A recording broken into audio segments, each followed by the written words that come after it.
I mean, that would suggest that there are actual issues here. That's right. There's an encouraging part and a concerning part. The encouraging part is we want Boeing and any producer in the aviation space to have a culture of, if you see something, say something. We want to make sure those mechanisms for reporting work.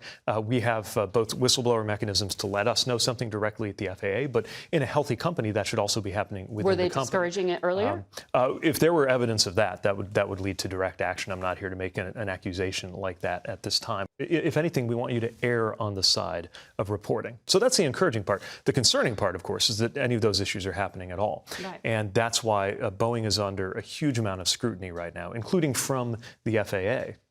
The administrator took the extraordinary step of saying that Boeing cannot increase their production until they've demonstrated that they can do it safely. That FAA decision also goes with it, that 90-day timeline and report that Boeing has to hand in. That ends more or less right at the end of May. So we're coming up on the period where Boeing will put forward their plan.